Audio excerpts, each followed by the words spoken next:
वल्क़लमि वमा यस्तून। नाज़रीन अस्सलामु अलैकुम वरहमतुल्लाहि वबरकातुहू। सीधी बात की ताज़ा तरीन खबरों में आपका इस्तकबाल है। आइए सबसे पहले आज की सुर्खियों पर नजर करते हैं। साकरी नाटा जिला रत्नागिरी के एक घर में आग लगने की वजह से 2 मासूम बच्चों का इंतकाल। मालेगांव बम धमाका मामला, मुतासिरीन मालेगांव को बतौर मुदाखलत का तस्लीम करने की अर्जदास्त मंजूर। मोदी हुकूमत में मुसलमानों के साथ अच्छा सलूक न होने का इल्जाम लगाकर एक फैमिली ने हिंदू मजहब अपनाया। मुजफ्फरपुर शेल्टर होम मामला, शमशान में सीबीआई ने करवाई खुदाई, इंसानी हड्डियां बरामद। केरला पुलिस ने रोहिंग्या कुंबे को किया गिरफ्तार। सऊदी अरब में खातून को नहीं मिली मौसीकीकार से शादी करने की इजाजत। जस्टिस रंजन गोगोई बने हिंदुस्तान के 46वें सीजेआई, सदर जमहूरिया ने दिलाया हलफ। कलकत्ता मेडिकल कॉलेज में लगी भयानक आग, 250 मरीज बाहर निकाले गए। चौधरी चरण सिंह की स्मृति स्थल पर खत्म हुई किसानों की यात्रा। 4 मुस्लिम बच्चियों ने मुल्क का नाम किया रोशन, एशिया स्कूल में किया गया वालिहाना इस्तकबाल। अक़वाम मुत्तहिदा में वजीर खारिजा की तकरीर पर शशि थरूर ने सवाल उठाते हुए कहा, हिंदुस्तान से ज्यादा वजीर आजम मोदी का नाम लिया गया। मुंबई ट्रेन, लड़के ने मौत से लड़कर बचाई लड़की की जिंदगी, वीडियो देखकर हैरत जदा हुए लोग। मां ने अपनी ही नाबालिग बेटी को जिस्म फरोशी के धंधे में धकेला, 3 के खिलाफ मामला दर्ज। कलकत्ता धमाका, बीजेपी और तृणमूल कांग्रेस का एक दूसरे पर मुलवस होने का इल्जाम। मायावती बोली, आरएसएस के एजेंट है दिग्विजय सिंह, कांग्रेस से किसी भी कीमत पर नहीं होगा गठबंधन। तमिलनाडु में पटरी से उतरी ट्रेन, 1 की मौत। यहूदी शरपसंदों की क़िबला अव्वल की बेहुरमती रोज का मामूल बन गई। इस्राएली फौज का वहशियाना क्रैकडाउन, 21 फिलिस्तीनी गिरफ्तार। यमन अल हदीदा में मकामी आबादी हुसियों के हाथों अपने घर खाली करने पर मजबूर। बिला तुर्की के खित्ते में कोई भी कार्रवाई कामयाबी से हमकिनार नहीं हो सकती, सदर रजब तैयब एर्दोगान का बयान। असद रजीम के हुकूमत कानून में तशद्दुद से 41 कैदी मौत की नींद सुला दिए गए। ट्रंप की शाह सलमान को धमकी, हम न हो तो तुम्हारा इख्तिदार 2 हफ्तों में खत्म हो जाएगा।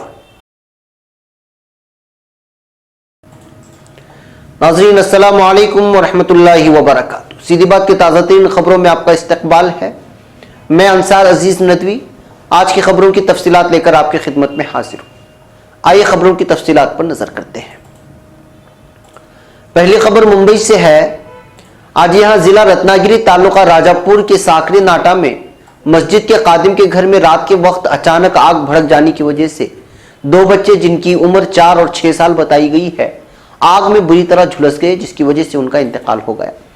खबर मिलते ही जमीयत उलमा जिला रत्नागिरी के जिम्मेदारान मौलाना अब्दुल शुकूर खान, सदर जमीयत जिला उलमा रत्नागिरी, मुफ्ती तौफीक मंसूर मज़ाहिरी, जनरल सेक्रेटरी जमीयत उलमा जिला रत्नागिरी, मौलाना जुबैर नाकाड़े, मौलाना फ़हीम मापारी व दीगर पर मुश्तमिल एक नुमाइंदा दौरा करके हालात का जायजा लिया और मुतासिरीन के दरमियान माली इमदाद तकसीम की।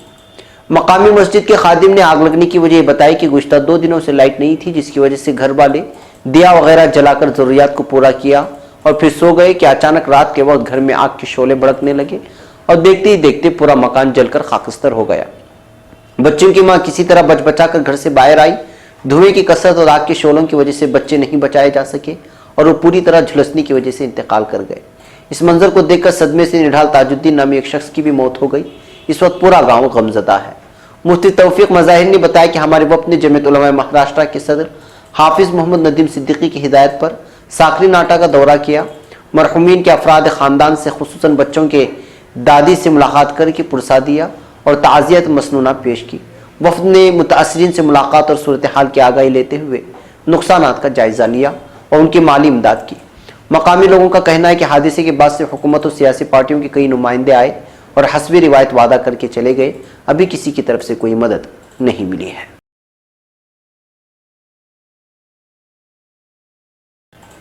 एक और खबर मुंबई से। मालेगांव 2008 धमाके मामले का सामना कर रहे भगवा दहशतगर्दों साध्वी प्रज्ञा सिंह ठाकर, कर्नल पुरोहित व दीगर मुलजिमीन और उनकी मुबैना तौर पर पुश्तपनाही करने वाली कौमी तफ्तीशी एजेंसी NIA को आज उस वक्त शदीद झटका लगा जब उनकी सख्त मुखालिफत के बावजूद खुसूसी अदालत ने मुतासिरीन को मुदाखलतकार तस्लीम किया। इससे कबल मुतासिरीन को अदालत के सामने अपना मौक़िफ़ रखने के लिए अदालत से हर मरतबा इजाज़त तलब करनी पड़ती थी, जिस पर भगवा मुलजिमीन व NIA के वकला सख्त एतराज़ करते थे। आज मुतासिरीन को कानूनी इमदाद फराहम करने वाली तंजीम जमीयत उलमा महाराष्ट्र कानूनी इमदाद कमेटी के वकील शरीफ शेख ने अदालत में बहस करते हुए अदालत को बताया कि इस मामले में सुप्रीम कोर्ट और हाई कोर्ट ने भी मुतअद्दिद मौक़ों पर मुतासिरीन को बतौर मुदाखलतकार तस्लीम करते हुए उन्हें मुकदमे की समाअत में हिस्सा लेने की इजाज़त दी है। लिहाजा निचले अदालत को भी मुतासिरीन को इस पूरे मामले में बतौर मुदाखलतकार तस्लीम करना चाहिए।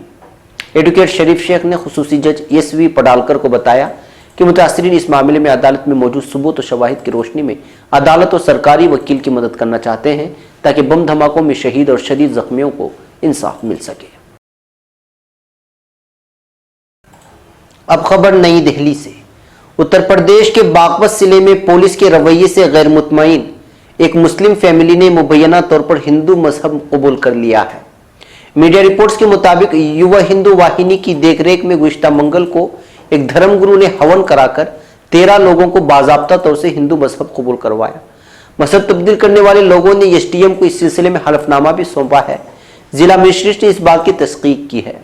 बागपत के जिला मजिस्ट्रेट ऋषिरेंद्र कुमार ने बताया कि जिला के बड़ौद तहसील में कुछ लोगों ने अपनी मर्जी से मजहब तब्दीली की हलफनामा दिया है। कत्ल के एक मामले की जांच से मुतासिर लोग मुतमईन नहीं थे। पुलिस सुपरिटेंडेंट से मुज़ाकरा करके केस दिखवाया जा रहा है। मीडिया रिपोर्ट के मुताबिक अख्तर फैमिली के साथ तहसील पहुंचे और SDM को हलफनामा दिया। हलफनामे में उन्होंने कहा कि उसकी फैमिली के सभी लोग अपनी मर्जी से हिंदू मजहब कबूल कर रहे हैं। उन्होंने अपने नाम भी बदल दिए हैं।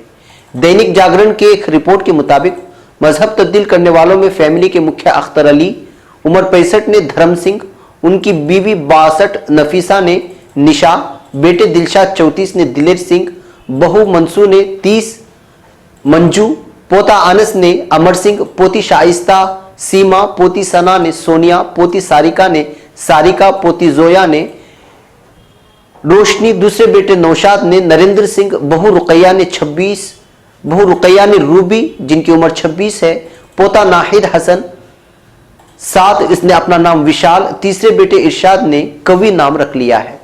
वहीं अख्तर के तीसरे बेटे इरशाद की बीवी ने मजहब तब्दील करने से इनकार कर दिया और मायके चली गई। उनके चौथे बेटे जाकिर और उसकी फैमिली ने भी मजहब तब्दील करने से इनकार कर दिया है। जाकिर की फैमिली अलग रहते हैं। मजहब तब्दील करने वालों में शामिल अख्तर अली अब धर्म सिंह बन गए हैं। खबर रसा एजेंसी ANI की बातचीत में उन्होंने बताया, मैंने अपना मजहब इसलिए बदला क्योंकि पुलिस मेरी फैमिली से जुड़े एक मामले की तफ्तीश सही तरीके से नहीं कर रही थी। इतना ही नहीं, मुस्लिम कम्युनिटी भी हमारी हिमायत में खड़ी नहीं हुई। मोदी जी के हिंदुस्तान में मुसलमानों के साथ सही सुलूक नहीं होता है और मुझे इंसाफ चाहिए।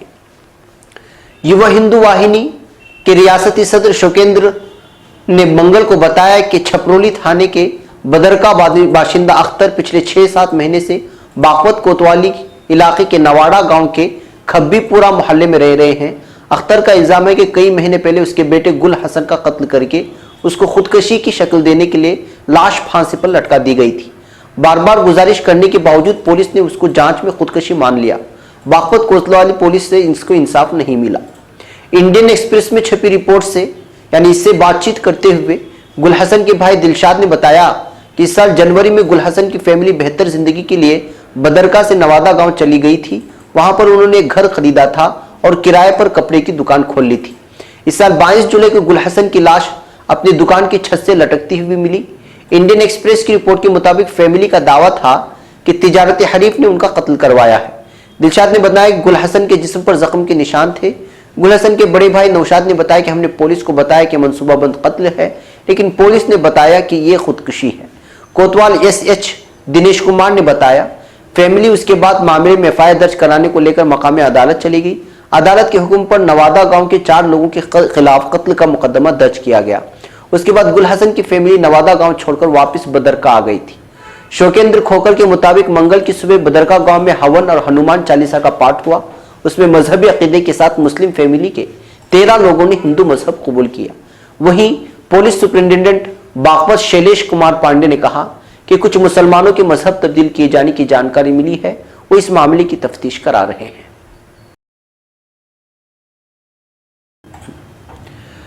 अब खबर मुजफ्फरपुर शेल्टर होम केस के सिलसिले में है। बिहार के मुजफ्फरपुर शेल्टर होम केस की जांच कर रही सीबीआई टीम बुध को बिहार के सिकंदरपुर पहुंची।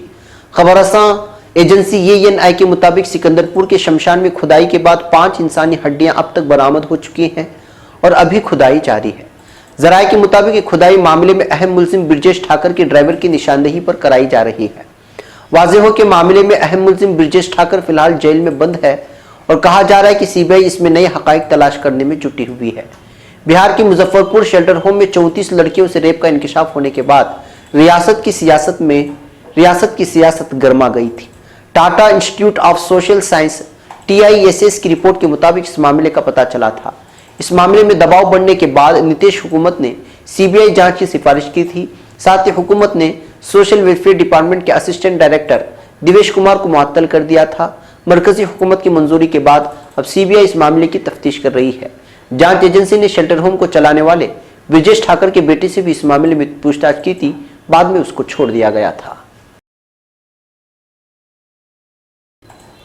अब खबर केरला से। केरला पुलिस ने खुफिया इत्तला मिलने पर 5 अरकान पर मुश्तमिल रोहिंग्या कुंबे को वेसनजम से हिरासत में ले लिया है। पुलिस जराये ने बताया कि हिरासत में लिया गया रोहिंग्या कुंबा हैदराबाद त्रिवेंद्रम सबरी एक्सप्रेस से पीर को रात देर गए सेंट्रल रेलवे स्टेशन आया। उसके बाद वो वेसनजम पहुंचा था। कुंबे के अफराद की शनाख्त तैयब उम्र 35, उसकी बीवी सफिया खातून उम्र 27, उनका 6 माह का बेटा तैयब का भाई इरशाद और सफिया का भाई अनवर शाह 11 उम्र की शक्ल में की हुई है। विरंजम पुलिस ने सेंट्रल रेलवे स्टेशन से एक ऑटो रिक्शे में विरंजम पहुंचे रोहिंग्या कुंबे को मंगल को हिरासत में लिया। बच्चों के अलावा खानदान के अरकान के पास अक़वाम मुत्तहिदा पनाह गुज़ीन हाई कमिश्नर के जरिए हैदराबाद में जारी किया गया पनाह गुज़ीनों से मुताल्लिक कार्ड था। पुलिस जराये ने बताया था कि कुंबा हैदराबाद के पनाह गुज़ीन कैंप से यहाँ आया है। पुलिस ने जांच के बाद उन्हें पुलिस के साथ वहां वापस भेज दिया है। अब खबर नई दिल्ली से। जस्टिस रंजन गोगोई ने बुध को हिंदुस्तान के 46वें चीफ जस्टिस CJI के तौर पर हलफ ले लिया है। सदर जमहूरिया रामनाथ कोविंद ने राष्ट्रपति भवन के तारीखी दरबार हाल में कई मुअज़्ज़ज़ शख्सियतों की मौजूदगी में उन्हें CJI के ओहदे का हलफ दिलाया। जस्टिस गोगोई की मुद्दतकार 13 महीने से थोड़ी ज्यादा होगी और वो आइंदा बरस 17 नवंबर को रिटायर्ड होंगे। इस मौके पर वज़ीर आज़म नरेंद्र मोदी, साबिक़ वज़ीर आज़म Manmohan Singh, HD Deve Gowda, Lok Sabha speaker Sumitra Mahajan, supreme court और दिल्ली हाई कोर्ट के कई जज, अटॉर्नी जनरल के वेणुगोपाल और कई वज़रा मौजूद थे। हलफ लेने के बाद जज गोगोई ने अपने वालिदा शांति गोगोई के पैर छूकर आशीर्वाद लिया। गुज़िश्ता हफ्ते सुप्रीम कोर्ट ने जस्टिस गोगोई के CJI बनने की चैलेंज करने वाली दरखास्त को मुस्तरद कर दिया था। अब खबर कलकत्ता से। मगरबी बंगाल की राजधानी कलकत्ता में वाक़ कलकत्ता कॉलेज एंड हॉस्पिटल के फार्मेसी डिपार्टमेंट में बुध को आग लग गई। आग पर काबू पाने के लिए मौके पर फायर ब्रिगेड की 10 गाड़ियां और डिजास्टर मैनेजमेंट की टीमें मौजूद हैं। वो दुकान का शटर तोड़कर अंदर लगी आग को काबू करने की कोशिश कर रही है। आग की वजह से अस्पताल में चारों तरफ काले धुएं की परत छा गई है और लोग महफूज मकामात की तरफ भागते हुए नजर आए। न्यूज एजेंसी ANI से मिली जानकारी के मुताबिक अस्पताल में 250 मरीजों को अस्पताल से महफूज निकाल लिया गया है। खबर लिखे जाने तक किसी की जख्मी या हलाक होने की खबर नहीं थी। अंदेशा जाहिर किया जा रहा है कि अस्पताल में शॉर्ट सर्किट की वजह से आग लगी थी। और खबर नई दिल्ली से। हिंदुस्तानी किसान यूनियन BKU किसान क्रांति पदयात्रा दिल्ली के किसान घाट पहुंचकर बुध को खत्म हो गई है। इससे पहले मंगल को किसान क्रांति यात्रा को पुलिस ने UP दिल्ली बॉर्डर पर रोक दिया था, लेकिन देर रात किसानों को दिल्ली में एंट्री की इजाजत मिल गई है, जिसके बाद किसान लीडर चौधरी चरण सिंह की स्मृति स्थल किसान घाट पहुंचे।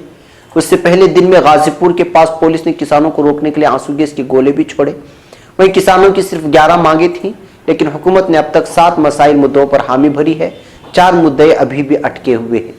चौधरी चरण सिंह की स्मृति स्थल पर खत्म हुई किसानों की ये यात्रा, इसको लेकर हिंदुस्तानी किसान यूनियन भाकियों के सदर राकेश सिंह टिकैत ने कहा कि हुकूमत की मंशा किसानों की बात मानने की नहीं है। उन्होंने कहा कि हुकूमत के साथ कॉन्फ्रेंस नाकाम रही।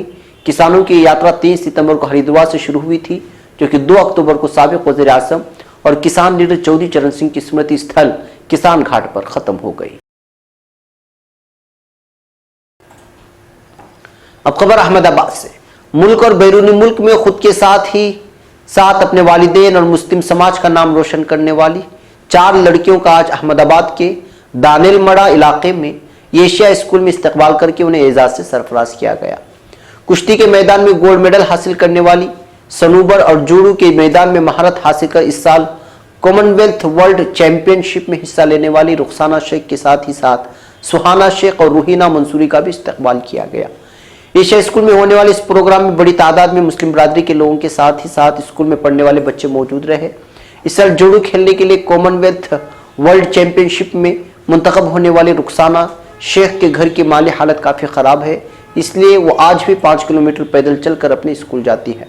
इस सिलसिले में एशिया स्कूल के डायरेक्टर और कांग्रेस के सीनियर लीडर बदरुद्दीन शेख ने कहा कि प्रोग्राम में शानदार कामयाबी हासिल करने वाले बच्चों के एजाज के साथ ही साथ उन्हें माली मदद भी फराहम कर दी गई है। उन्होंने कहा स्कूल में इस तरह के प्रोग्राम करने के पीछे का मकसद है कि हमारे यहाँ पढ़ने वाली बच्चियों में भी खेल कूद को लेकर जज्बा पैदा हो।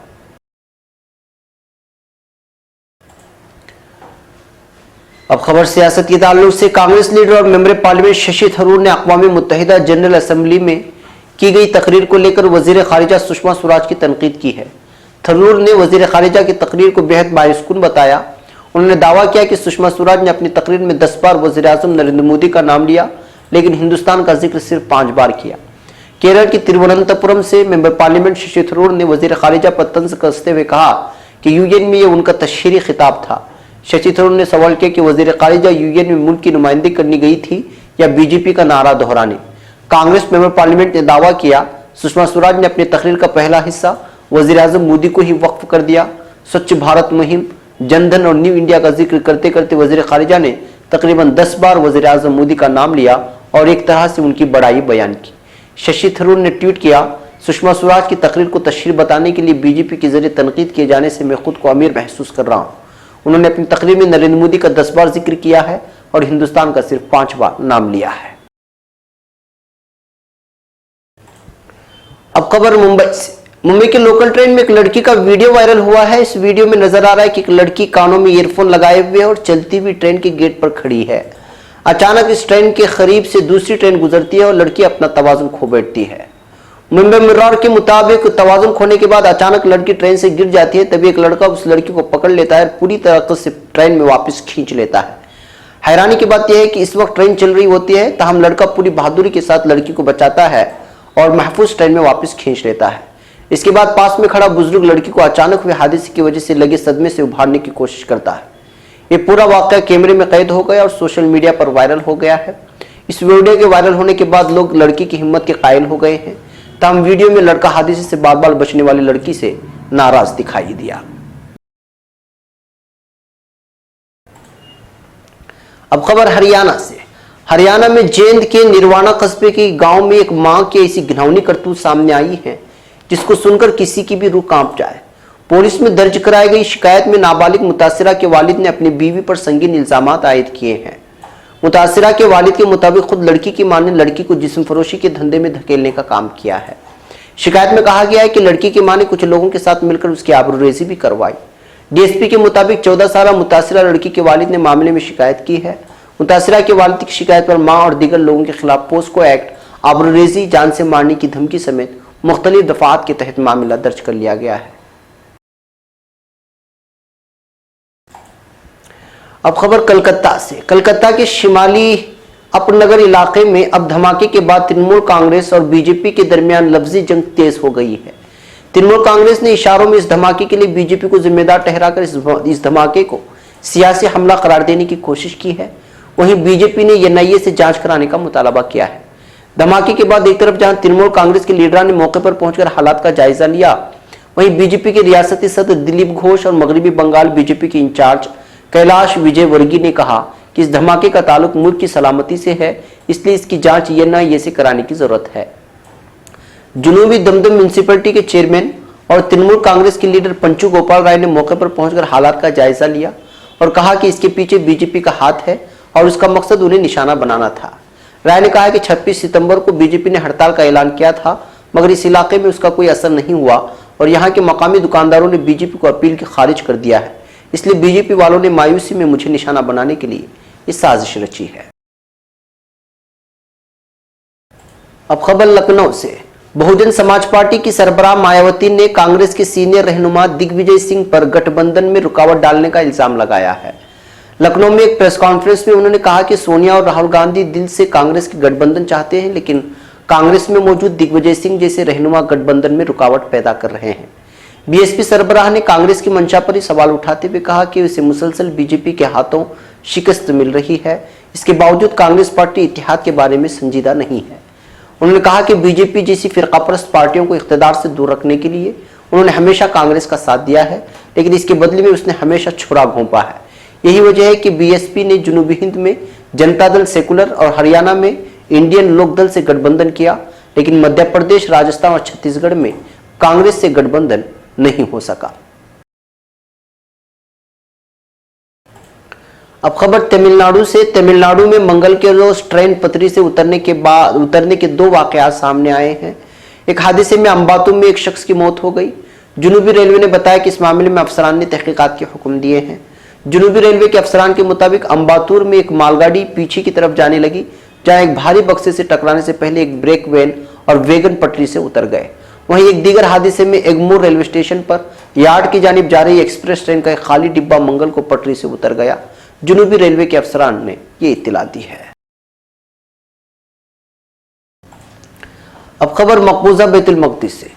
फिलिस्तीन के मकबूजा बैतुल मक़दिस में मस्जिद अक्सा में यहूदी आबादकारों के धावे और मुक़द्दस मकाम की मुजरिमाना बेहुरमती का सिलसिला जारी है। कल मंगल को दर्जनों यहूदी आबादकार और इसराइली फौजी पुलिस की फुल प्रूफ सिक्योरिटी में मस्जिद अक्सा में दाखिल हुए और क़िबला अव्वल में घुसकर नामनिहाद मजहबी रसूमात की अदायगी की आड़ में मुक़द्दस मकाम की बेहुरमती की। मरकज़ इत्तिलात फ़िलिस्तीन ने फ़िलिस्तीनी महकमा औक़ाफ़ के हुक्काम के हवाले से बताया कि मंगल को दर्जनों यहूदी आबादकार क़िबला अव्वल में दाखिल हुए और इबादत की आड़ में क़िबला अव्वल की बेहुरमती की। शाम के औक़ात में भी 23 यहूदी आबादकार इसराइली पुलिस की फुल प्रूफ सिक्योरिटी में मस्जिद अक्सा में दाखिल हुए और घंटों वहां पर घूमते रहे। इत्तलात के मुताबिक मस्जिद अक्सा के दरवाज़ों के बाहर तैनात की गई इसराइली पुलिस ने फ़िलिस्तीनी नमाजियों के साथ बदसलूकी की और उनकी शनाख्त पीरियड के साथ उन्हें क़िबला अव्वल में इबादत के लिए दाखिल होने से रोकने की कोशिश करते रहे। सिहनी फौज की जानिब से रोकने पर फ़िलिस्तीनी मुश्तइल हो गए हैं। अब खबर रामल्ला से। फ़िलिस्तीन के मकबूजा मगरिबी किनारे और बैतुल मक़दिस में कल मंगल को घर घर तलाशी की कार्रवाइयों में काबिज सिहनी फौज ने 21 फ़िलिस्तीनियों को हिरासत में लेने के बाद नामालूम मकामात पर मुंतकिल कर दिया है। इसराइली फौज की तरफ से जारी करदा बयान में बताया गया है कि मंगल को तलाशी के दौरान 21 फ़िलिस्तीनियों को गिरफ्तार किया गया। उनमें से 22 फ़िलिस्तीनी इसराइली फौज को मुख्तलिफ मुज़ाहमती कार्रवाइयों में मतलूब थे। मकामी ज़राए के मुताबिक इसराइली फौज ने मंगल को शिमाली गरबी उर्दून के शहर तुल करम में जलकमूस और मेसलून, जनीन, अलकुस्म, अबुदेस और हजमा और अलखलील में बैत अमर के मकाम पर छापे मारे और 6 फ़िलिस्तीनियों को हिरासत में ले लिया। अब खबर यमन से। यमन में बागी हुसी मलेशिया अल हदीदा शहर के जुनूबी और मशरक़ी हिस्सों में झड़पों के इलाकों के नज़दीक वाक़ महल्लों के मकीनों को घरों को खाली करने और दूसरे मकामात कूच कर जाने पर मजबूर कर रही है। मकामी ज़राए के मुताबिक मलेशिया ने बाज़ इमारतों और शहरियों के घरों को अस्करी ठिकानों में तब्दील करके वहाँ सैकड़ों निशानचियों को तैनात कर दिया है। अलावाजी इन इलाकों की सड़कों पर बख्तरबंद और फौजी गाड़ियाँ गश्त कर रही हैं और तोप खानों को भी नस्ब कर दिया गया है। यमनी फौज के ज़राए ने इस अमर की तस्दीक की है कि हुसी मलेशिया मकामी आबादी को इंसानी ढाल के तौर पर इस्तेमाल कर रही है। अब खबर तुर्की से। सदर रजब तैयब एर्दोगान का कहना है कि तुर्की के बगैर खित्ते में किसी भी कार्रवाई का कामयाबी से हमकिनार होने के इम्कानात काफ़ी मादूम हैं। रजब तैयब एर्दोगान ने अपनी सियासी जमात के पार्लिमानी ग्रुप से खिताब किया। शाम की ताज़ा सूरत हाल पर अपने जायजे पेश करते हुए सदर ने कहा कि 17 सितंबर को रूसी शहर सूची में तय पाने वाली मुताबकत की रूह से इलाके में 10 रोज़े फायरबंदी पर इतलाक जारी है। उन्होंने बताया कि इदलिब के गर्दनवाह में 10 हिफाजती चौकियाँ तुर्की से ताल्लुक़ रखती हैं, जिन्हें हम मज़ीद तक़वियत दे रहे हैं। इलाके में मुज़ाकरात की मेज़ पर जो भी होगा उसको बोलने का हक़ हासिल होगा। यही वजह है कि हम शुरू से ये कहते चले आ रहे हैं कि हमारी दुनिया 5 मुल्कों से बड़ी है। इंशाअल्लाह हम सारी दुनिया में इस हकीकत को कबूल कराने में कामयाबी हासिल करेंगे। फ्रांस, जर्मनी और रूस के साथ इस्तांबुल में एक सरबराही इजलास मुनक़िद करने की तौज़ीह करते हुए एर्दोगान ने बताया कि इस इजलास के ज़रिए हमारा हदफ इत्तेहादी क़ुव्वतों के हमरा रूस के साथ मुज़ाकरात की मेज़ पर क्या कुछ कर सकने का फ़ैसला करना है। हमने यहाँ से हिजरत की रेलों का सद्देबाब किया है। इदलिब बहरान से 10 लाख के करीब मुहाजिरीन की तुर्की आमद मुतवक्के थी। आज तक शाम में हमारे तमाम तर इक़दाम से कोई भी गलत साबित नहीं हुआ है। अब हम इदलिब में भी इस इम्तिहान में इंशाअल्लाह ताला सुरखरू होंगे। उन्होंने कहा कि अमेरिका ने भारी तादाद में ट्रेलरों और कार्गो तैयारों के जरिए शाम में दहशतगर्द तंजीम PKK की शाख PYD को असलिहा फराहम किया है। यह असलिहा किसके खिलाफ इस्तेमाल किया जाएगा? तुर्की के बगैर किसी भी कार्रवाई और इकदाम के कामयाब न होने पर तवज्जो मंसूर कराने वाले सदर तुर्की ने वाज़ेह किया कि यही सूरत हाल जजीरे कब्रस और बहरे अबजीन के गर्दोनवाह में रोनुमा होने वाले वाक़यात के लिए भी लागू होती है। अब खबर शाम से। शाम में असद रजीम के जेर इंतजाम कायम करदा हुकूमत कानून में कैदियों से गैर इंसानी और वहशियाना सलूक जारी है। एक रिपोर्ट के मुताबिक सितंबर में असद रजीम की जेलों में मजीद 41 कैदियों को तशद्दुद करके मौत के घाट उतार दिया गया है। इनमें एक मौसीकार, एक बच्चा और एक खिलाड़ी भी शामिल हैं। एक रिपोर्ट के मुताबिक इंसानी हुकूक के लिए काम करने वाले ग्रुपों की रिपोर्ट्स में कहा गया है कि दिमश्क और दरा से ताल्लुक रखने वाले 22 अफराद को मौत के घाट उतार दिया गया। इनमें दरा के 11 और दिमश्क के भी 11 कैदी शामिल हैं। दौरान हिरासत हलाक किए जाने वालों में एक 17 साल लड़का भी शामिल है, जिसे 6 जून 2016 को जुनूबी दिमश्क में यरमुक पनाहगुज़ीन कैंप से पकड़ा गया था। इस पर मुसलसल तशद्दुद किया जाता रहा। इंसानी हुकूक के इदारों ने 24 सितंबर को इसके दौरान हिरासत तशद्दुद के नतीजे में मौत की तस्दीक कर दी है। दौरान हिरासत मकतूलीन में खुलाड़ आला अब्दुल्ला अल जुंदी भी शामिल हैं। वो दरआ गवर्नरी में फुटबॉल क्लब के रुकन थे। 11 सितंबर को दौरान उन्होंने कत्ल कर दिया। इसे 11 जुलाई 2014 को हिरासत में लिया गया था। शामी जेल में इंसानी सोच तशद्दुद के नतीजे में हलाक होने वालों में एक फिलिस्तीनी मौसीकार मोहम्मद दैब महमूद अबू अल रज़वी शामिल हैं। उन्हें 2014 को यरमुक पनाहगुज़ीन कैंप से गिरफ्तार किया गया और मुसलसल तशद्दुद का निशाना बनाया जा रहा है। इंसानी हुकूक नेटवर्क की रिपोर्ट के मुताबिक रवां साल के दौरान शाम की जेलों में दौरान हिरासत 933 अफराद को मौत के घाट उतार दिया गया। इनमें से 911 कैदियों को असदी फौज ने तशद्दुद करके हलाक किया है। अब खबर अमेरिका से। अमेरिका के सदर डोनाल्ड ट्रंप ने अपना असली चेहरा दिखाना शुरू कर दिया है। उन्होंने कहा है कि सऊदी अरब के शाह सलमान बिन अब्दुल अजीज को मुतनब्बा किया है कि अगर अमेरिका का फौजी ताउन न हुआ तो वो 2 हफ्तों में अपने इक़्तिदार से महरूम हो सकते हैं, लिहाजा उसका बदल चुकाना जरूरी है। सदर ट्रंप ने रियासत मसीबी में पार्टी के दरमियानी मुद्दत असम्बली इंतखाबात के मुनक़दा इजलास से खिताब किया था। खिताब में उन्होंने कहा कि मैं शाह सलमान को पसंद करता हूं, लेकिन मैंने उन्हें कहा है कि देखो शाह, हम तुम्हारी हिफाजत कर रहे हैं, हम ना हो तो तुम यहाँ 2 हफ्ते भी नहीं रह सकते। तुम्हें अपनी फौज के अखराजात खुद उठाने चाहिए, तुम्हें अखराज उठाने पर मजबूर हो। ट्रंप ने इस बारे में कोई मालूमात फराहम नहीं की कि उन्होंने शाह सलमान के साथ कब बात की थी। वाज़ेह है कि सदर ट्रंप की शाह सलमान के साथ हालिया टेलीफोनिक मुलाकात हफ्ते के रोज करने का ऐलान किया गया था।